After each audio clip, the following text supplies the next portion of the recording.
The Ionic Moto Alpha Pro is pretty fast, even out of the box. But with just a $20 Bluetooth dongle,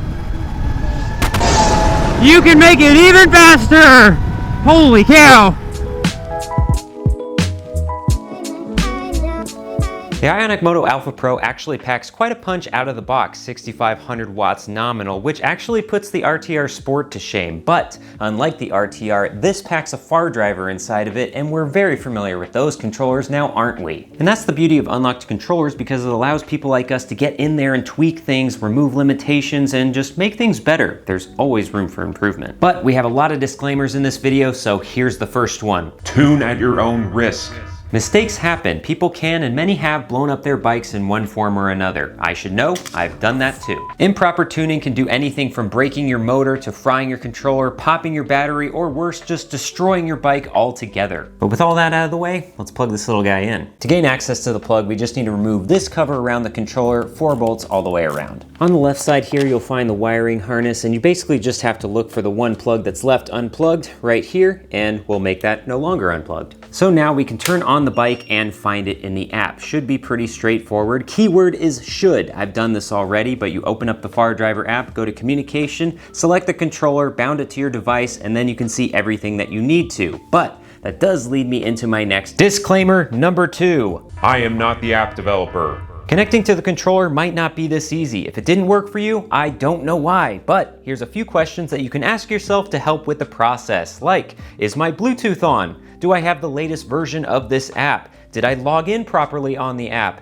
And did you try turning it off and on again? But if you still need help, may the internet guide you. I'm sure there's a fardriver 101 video out there somewhere. But since I've connected and bound to this controller successfully, we can go into the parameters and see what everything looks like right now. I've looked at this tune before and pointed out some interesting things, but in general, it's a very safe tune. One thing right off the bat you can see is the max line current. The stock is 90 amps, but this controller is capable of 100. So we could easily just change that from 90 to 100, and that alone takes this bike from 6,500 watts up to 7,200 watts, just like that. There's a lot more to play with here than just amps, as you can plainly see, but what I'm not gonna do is play with those settings. This time I've consulted my friend across the pond, Josh Daniels. He's very well known in the various Facebook groups and is super knowledgeable about fardriver controllers and fardriver tuning. He and I went through everything involved in the tune and changed a lot. How would you like it? General, laid back, or an actual aggressive tune for the bike? I say why not go aggressive? Fair play. I let people know that, because then they put the kids on the bike that I've tuned and they go, I need to turn a load of things down because they just flipped it. Okay.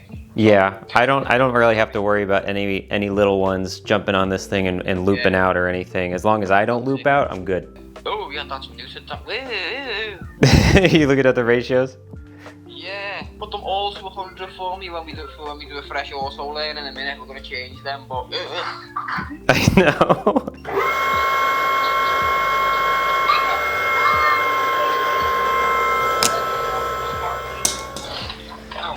All right, chain is on. No problem. And then just, we'll give it a... Yeah, see where it's plateau and see what it's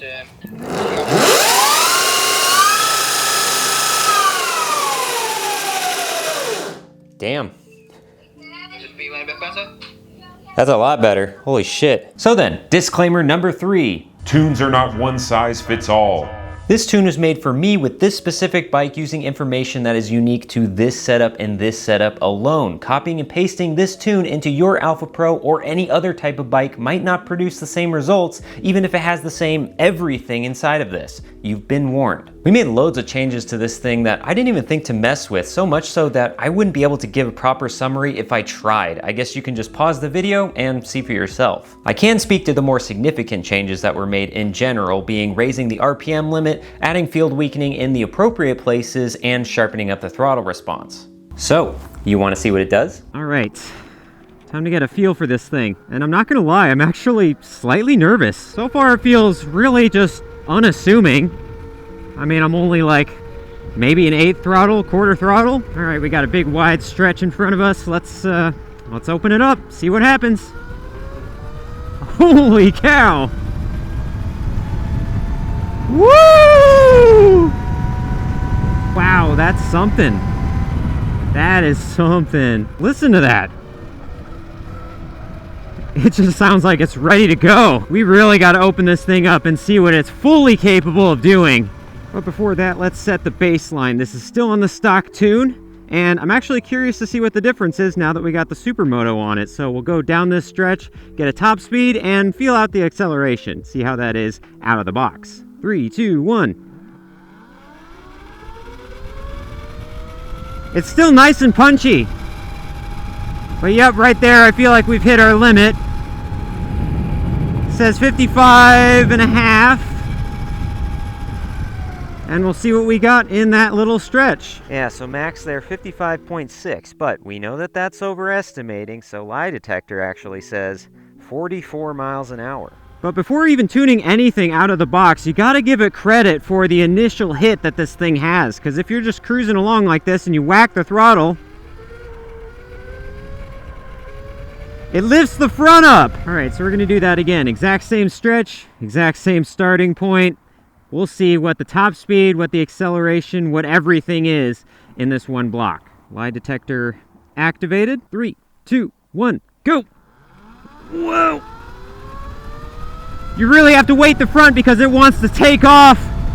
And we're still taking off. It says 61, 62, 62 and a half I saw was the high there. Holy cow. Whew. Okay. Now I know I didn't go 62 actually. And yeah, it's definitely not 62. It's actually 52. And I feel like this bike had a lot more in it. So we can definitely see what the actual top speed is going to be on this thing. It's insane. Still said 62 and a half, so I'm not exactly sure if we got anywhere further than 54, but let us see. Oh yeah, look at that. 57 miles an hour. We are almost at 60. I think with maybe a couple more tweaks or a longer stretch, we can get there. I gotta say, this is incredibly impressive, and all on stock components. Stock battery, stock controller, stock motor, stock everything except for the tune. It just goes to show how capable these things are and how you can really open them up and how closed off and how cut off they are from the factory. To say that it's a safe tune from the factory is an understatement. I mean, it is still punchy, don't get me wrong. It's like you're not gonna not have fun on a stock tune, but with this, that smile just gets bigger. I mean, this thing makes now like, I think 10 miles an hour more of a top speed. It's insane. It's actually doing now what it advertises, and then some. I mean, I gotta be careful now with the wide open throttle from a slow speed or just a standstill, because this will pick up the front. And the crazy part is that this isn't tuned fully. Like, we haven't gone 100%, maybe like 95%. There's the acceleration, there's the top speed. It has what you want, but it also has some more reliability with it. Like, I haven't gone on this that long at this point, but even so, I've been whacking it on the throttle the entire time, and it seems to be holding up just fine.